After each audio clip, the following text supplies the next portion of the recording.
Good day, everyone. We are here to present our reported titled Traditional Depictions of a Filipino Woman, the Maria Clara Stereotype. I'm Timosan Charlemegne, and with me are Pulmano, Floyd, and Oguia Eunice.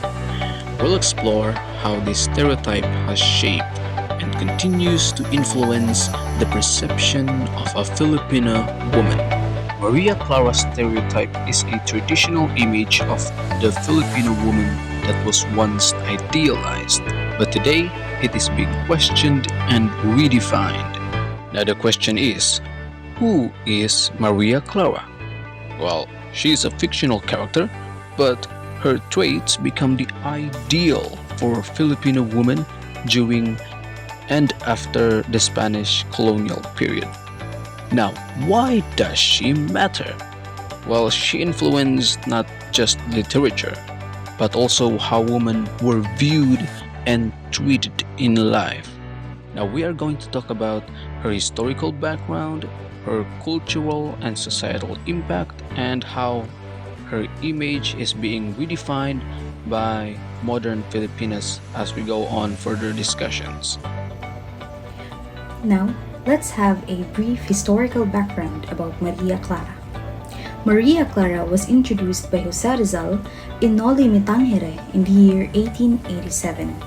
She was written during the Spanish colonial period, a time when women were expected to be religious, obedient, and submissive.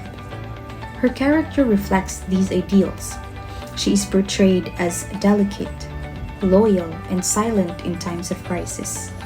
These traits were considered virtues back then, but today we recognized how they were used to limit women's roles in society. In the novel, Maria Clara sacrifices her happiness for her family's honor and stays silent even when she suffers. While Rizal may have wanted to show the oppression of women under colonial rule, society instead turned Maria Clara into a role model. Eventually, her image became the standard for what it meant to be a good Filipino woman: gentle, obedient, and pure. The cultural impact and expectations of Maria Clara stereotypes. So this ideal became deeply embedded in Filipino culture. Girls were raised to behave like Maria Clara, quiet, respectful, and modest. Her influence is even seen in the Saya or Maria Clara gown, which symbolizes traditional femininity. So in many families and schools, young women were expected to follow this behavior. It shaped how society measured a woman's worth not by her intellect or abilities, but how her compliance and purity. The next slide is about the representation in media and society against the Maria Clara stereotypes. So Maria Clara's influence goes beyond literature. In media, especially soap operas and beauty pageants, women who are gentle, reserved, and forgiving are often glorified. On the other hand, women who speak out or stand up for themselves are seen as too aggressive or disrespectful. This double standards the way Filipinas can express themselves or succeed outside the traditional roles. Now, in this slide, modern criticism is crucial because it explores the problems with the Maria Clara stereotype in today's context.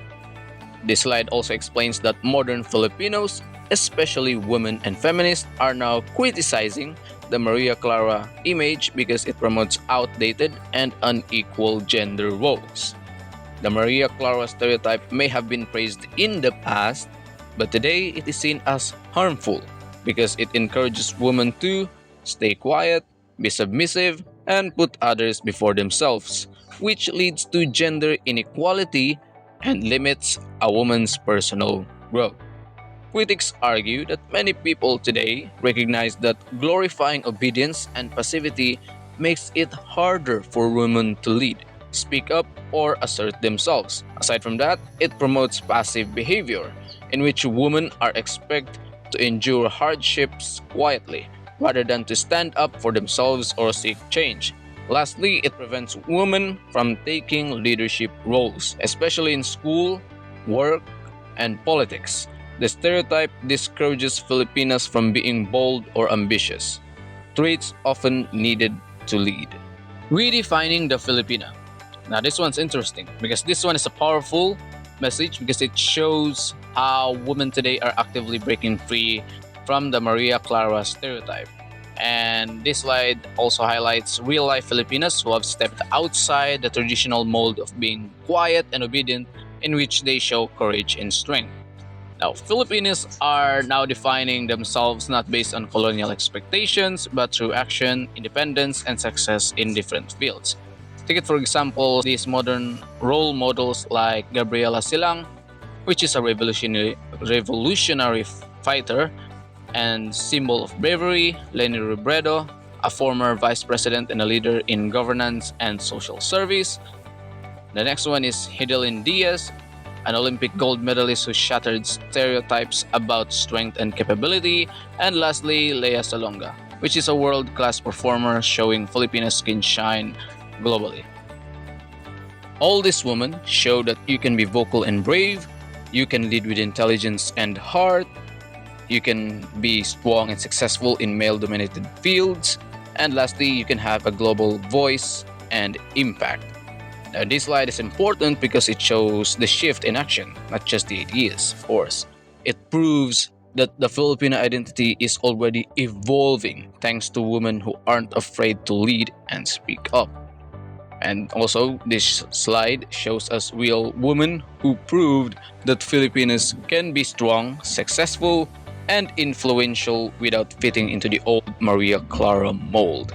They are redefining what it means to be a Filipina nowadays. The modern Filipina is no longer limited to one personality or image. She can be soft-spoken or outspoken, traditional or modern, gentle or assertive. The goal isn't to reject Maria Clara completely, but to move beyond her. We must recognize that being Filipina means having the freedom to become complex, dynamic, and empowered.